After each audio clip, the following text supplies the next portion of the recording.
আমাদের মনিটরের যে ডিজাইনটি দেখতেছেন এই ডিজাইনটি আমরা আজকে তৈরি করা শিখব।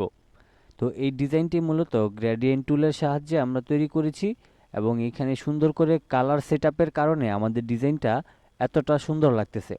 তো এই ডিজাইনটা খুবই সহজে তৈরি করতে পারবেন। চলুন শুরু করে দিচ্ছি। সর্বপ্রথম আমি এটাকে ডিলিট করে দিলাম। তারপর প্রথমে রাইট বাটন ক্লিক করে আমি এখান থেকে ইলিপস টুলে যাব।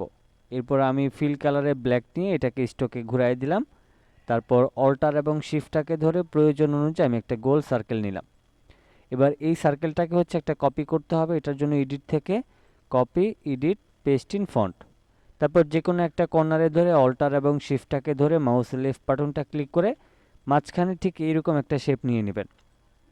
এবার এই শেপটাকে হচ্ছে আবারও কপি করতে হবে। এটার জন্য এডিট থেকে copy, edit, paste in font.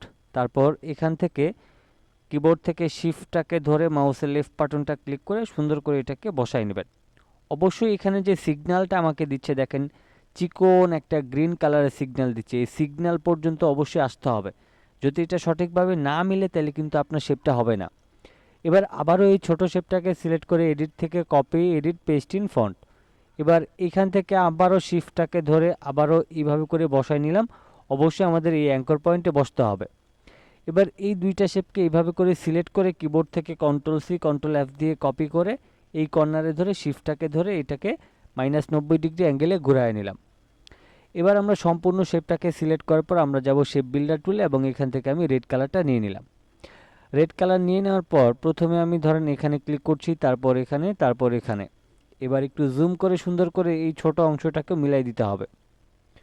আমাদের এইখানে দেখেন একটু ঝামেলার কারণে এই শেপটা কিন্তু মিলতেছে না, এই পর্যন্ত চলে আসছে। তার মানে এখানে ঝামেলা আছে। আমি অবশ্যই কন্ট্রোল জেড দিয়ে নিচ্ছি সম্পূর্ণটা এবং কিবোর্ড থেকে কন্ট্রোল ওয়াই প্রেস করব। তাইলে আমাদের এই শেপের কোথায় ঝামেলা আছে সেটা আমরা বুঝতে পারবো। তা আমরা যদি এই অংশটা একটু ভালোভাবে জুম করি, এই অংশটা দেখেন সামান্য পরিমাণ মিলে নেই, এই জন্য কিন্তু আমাদের ডিজাইনটা হচ্ছে না। তো সেক্ষেত্রে বুঝতেই পারতেছেন যে আসলে কতটা সূক্ষ্মভাবে আমাদের এই শেপটা আসলে নিতে হবে। তো এখন হচ্ছে আমরা কি করব, আমরা এখানে যেহেতু আমাদের ঝামেলা হয়েছে সেক্ষেত্রে আমি একটু জুম করে নিই প্রথমে। এবার এখান থেকে যে ছোট শেপটা রয়েছে এটাকে অল্টার শিফট ধরে কিছুটা আমি বড় করে নিব, সামান্য পরিমাণ। ওকে। এবার হচ্ছে আমি আবারও কন্ট্রোল ওয়াই প্রেস করব এবং সম্পূর্ণটা সিলেক্ট করে শেপ বিল্ডার টুলে যাব। এবার আমি আবারও কালার দিয়ে দেখছি ঠিকঠাক আছে কিনা। প্রথমে মাউসের লেফট বাটনটা এখানে ক্লিক করলাম, তারপর এখানে, তারপর এখানে, তারপর এখানে। ওকে। এবার কিন্তু ঠিকঠাক আছে, এবার আর কোনো ধরনের সমস্যা কিন্তু নাই। এবার হচ্ছে আমরা এখানে ডিফারেন্ট একটা কালার দিয়ে নিচ্ছি, এখান থেকে এখানে, তারপর এখানে, তারপর এখানে, তারপর সামান্য এই অংশটা মিলাই দিলাম।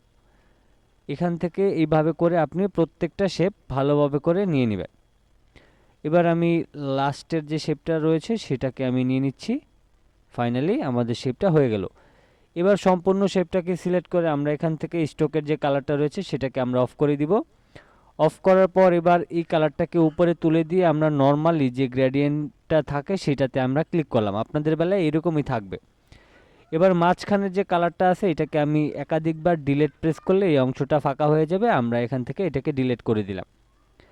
এখন সম্পূর্ণ শেপটাকে সিলেক্ট করার পর আমরা এখানে একটা গ্রেডিয়েন্ট কালার অ্যাপ্লাই করব। তো আমি নর্মালি এখানে ক্লিক দিলাম। ক্লিক দেওয়ার পর আমি এখান থেকে সিএমওয়াইকে যে গ্রিন কালারটা রয়েছে আমি এখানে ছেড়ে দিয়ে সাদাটাকে নিচে টেনে সরাই দিলাম। তারপর এখান থেকে আমি এই গ্রিনটাকে এখানে এনে এটাকে সরাই দিলাম। ওকে। এবার আমরা এখান থেকে মাউসের লেফট বাটনটা ডাবল ক্লিক করব এবং এখান থেকে কালার অপশানে ক্লিক করব। অ্যান্ড দেন এটাকে আমাদের প্রয়োজন অনুযায়ী যতটুকু পারি আমরা এটাকে ডার্ক করে নিব। তো আমি এটাকে 88% করে নিলাম। আপনারা অবশ্যই আপনাদের মতো করে নিয়ে নেবেন। এখন আমাদের কাজ হচ্ছে শুধু এই লাইনার থেকে রেডিয়াল করে দেওয়া। That's it. আমাদের ডিজাইন তৈরি করা কমপ্লিট হয়ে গিয়েছে। তো এই ছিল আমাদের আজকের টিউটোরিয়াল। সবাই ভালো থাকবেন, সুস্থ থাকবেন। আল্লাহ হাফেজ।